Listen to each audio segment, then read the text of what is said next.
part of our research and service was conducted on-site at the mines. Our data collection consisted of 3 aspects. Our first objective was to map the mine, which serves as a visual illustration of the problem areas in the mine. In addition, we expect that the centralized setup of the mining communities in Mozambique will be comparable throughout the world, allowing us to apply the data collected globally. Second, we collected ambient air and soil samples. The collection of soil and air samples will be used in conjunction with the maps to identify the most hazardous areas in the village and the steps in the mining process that they correspond with. Finally, we collected hair, nail, and breath samples from compliant miners. These samples serve 2 purposes: to provide the miners with immediate feedback on their mercury level and to validate the Lumex as an appropriate instrument to test the levels of mercury concentration and breath. By analyzing the hair and nail samples for mercury in a laboratory, we will be able to identify correlations between the Lumex readings and more traditional approaches for testing mercury intoxication. If a significant correlation is detected, then the Lumex will provide a more economical and accessible way to analyze mercury concentration in the artisanal mining communities in other areas of the world. We focused our efforts on 3 of the 6 legal mines in the Manica province. Setserra mine caused the most concern. The level of mine safety had severely diminished from the year before. Miners were removing ore from a 20-meter unreinforced shaft. Panners were using mercury in copious amounts, then burning in their huts without compliance to a schedule. Children were playing in contaminated pans, and all this was occurring within the village. We witnessed a miner improperly burning gold amalgam, which gave us a chance to test the level of mercury in this miner's breath. His Lumex readings were shockingly high, as were the readings surrounding his home and throughout the village. At a level of more than 20,000 nanograms per meters cubed, it was enough ambient mercury to cause severe illness in a very short amount of time. We experienced frustration at the lack of concern that the Setserra miners showed in response to their hazardous living conditions and their non-compliance with our educational presentation. Though we are not entirely sure why there was resistance to our presence, it may be because of a recent influx in mine investigations. In Mozambique, the possession of mercury is illegal, and the miners may have been suspicious of our intentions as we collected data and explored their mine. Regardless, we enjoyed visiting with Simba, a Zimbabwean miner who has helped our research and service in the past, receiving a tour of the village and the loving welcome we received from the children. Munyina mine offered a more hopeful view of the mining situation in the Manica province. Separated into a more industrialized upper mine and a traditional artisanal lower mine, it provided a quick contrast between the 2 methods of gold mining in the area. Lower Munyina closely resembled Setserra in their mining practices, but their attitude towards learning how to prevent mercury intoxication was positive and receptive. There, we were able to detail to the miners the importance of safe mercury use and suggest ways to improve the processing method while protecting the health of the miners and their families. At the Lower Munyina mine, we were able to map the village in order to determine the correlation between specific steps in the mining process and environmental pollution due to mercury. The highest concentrations of mercury are located near ball mills, which are hand-operated machines used to emulsify ore, burn pits, and the surrounding huts. Although Lower Munyina miners followed safer mining practices than miners in Setserra, there is still cause for concern in their Lumex breath samples. On average, Munyina miners had mercury concentrations of 300 nanograms per cubic meter, but we saw spikes as high as 985 nanograms per cubic meter. The most concerning aspect of these numbers is that with an ambient mercury concentration of 150 nanograms per cubic meter, many miners had mercury concentrations double that of their surrounding environment. This means that mercury is accumulating in their bodies, which can lead to deterioration of their health and in extreme cases, death. As we moved up the mountain from Lower to Upper Munyina, we were hopeful that changes could be made to improve the safety of the mining process. The Lumex data collected last summer shows a significant decrease in the levels of the ambient mercury from a study completed 5 years ago. Ambient mercury concentration has decreased from between 300 and 600 nanograms per cubic meter in 2005 to 65 nanograms per cubic meter in 2010 in response to previous educational trips like ours. Further improvements in mine construction at Upper Munyina include the use of reinforcements, electricity, and communication methods. Miners were required to wear hats, and retorts were used to reduce the amount of ambient mercury released during processing. We experienced all of these improvements firsthand, which inspired us to believe that change is possible.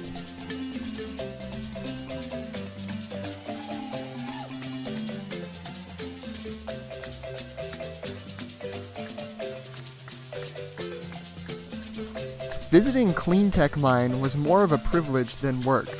Proprietor Crispin Eliash Shabaya gave us a behind-the-scenes tour and welcomed us as new members of his mining family. Unique to all mines in the area, Crispin implements processes that should stand as the ideal for gold mines in Mozambique and throughout the rest of the world. Ore processing at Cleantech proceeds entirely without the use of mercury. Instead, magnets are used in the final step in replace of amalgamation. Consequently, the breath samples of the cleantech miners were comparable to the amount of ambient mercury. This, however, is not the only distinguishing factor of cleantech mine. Crispin Eliash has also incorporated a timber farm into his mine to supply the wood for mine shaft reinforcements, diversifying cleantech and making it a more sustainable and profitable business. Further, Crispin Eliash takes pride in fostering the sense of community that he has established among his miners. Crispin supplies daily transportation to each miner. He provides breakfast and lunch every day, and ensures that each miner has an adequate salary to provide for his family. Crispin's passion for education has compelled him to ensure that the children of his miners have the opportunity to go to school. Workers' benefits such as these are rarely found in the business of mining in Mozambique. Working in mines in the Manica province opened our eye to a way of life that we would have otherwise never experienced. We were afforded the opportunity to have a unique research and service experience that is globally relevant. Because our research was not in a controlled environment and relied largely on interpersonal relationships, we had to deal with abrupt changes to our plans due to situations caused by missing bus drivers, power outages, lack of infrastructure, and the occasional flat tire. These occurrences taught us the importance of being flexible in a way that research in a regular lab could not. Unlike a regular lab, we only had one opportunity to obtain samples, whereas in a normal lab, time and resources are available for running multiple trials. This, along with the fact that many of the components of our project are new research ideas, made organization essential. Because we operated under such high standards, our research conducted through the Mercer on Mission program will be able to be continued by us and others. Through further research, presentations, and publications, we will be able to spread awareness about artisanal mining situations throughout the world based on our findings in Mozambique.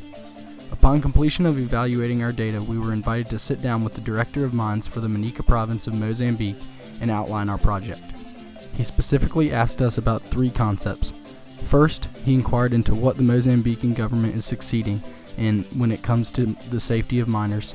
Second, what the government is doing poorly concerning the safety of the mining process, and finally, how they can fix those issues that have not found success. In 1 month's time, he would be responsible for hosting a conference with people from around Africa to discuss the environmental impacts that artisanal mining plays in Africa. We presented our findings, where we highlighted the success of Cleantech Mine, the improvements at Upper Muniena over the last decade, and the recidivism that has plagued Sarah. The director asked for a copy of our results, specifically the Lumex data, as he would be able to use these seemingly meaningless numbers to show the impact that mercury has on the health of miners in a language that is universal: data. Upon completion of our talk, we were invited as a group to speak at the conference as lecturers to lead education sessions. Unfortunately, our time was so limited that we could not attend, but we provided him with the educational aids that will allow him to continue our service in Mozambique. He has expressed interest in building an educational center in Manica where miners from around the Manica province can come to learn to train other miners in the appropriate use and handling of mercury. Even though he made it abundantly clear that mercury is illegal in Mozambique, he has come to the realization that it is better to educate miners on its safe use than to follow up on this unenforceable code. Our project has better equipped him to handle this situation. This is the one part of our project which we can see short-term benefits from. It was very encouraging to see that we were actually making a difference in the midst of all our research. In addition to collecting data, we have also had the chance to experience a culture that many American students will never have. We have witnessed the poverty of the developing world and have had the chance to interact with and educate people from a nation that is not even on the radar of many students our age. Consequently, we have not had the typical tourist experience that many people get abroad.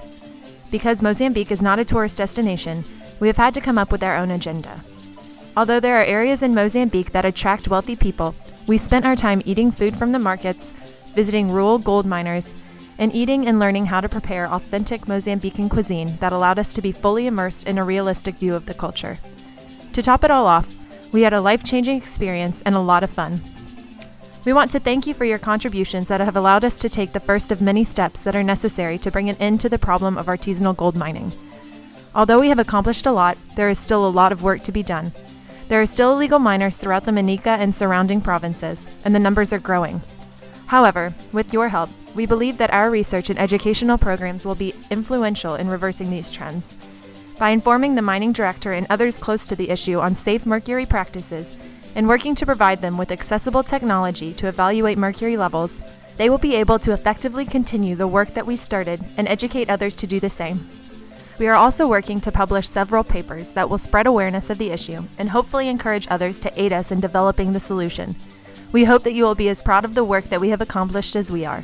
We look forward to what the future holds for us. Obrigado.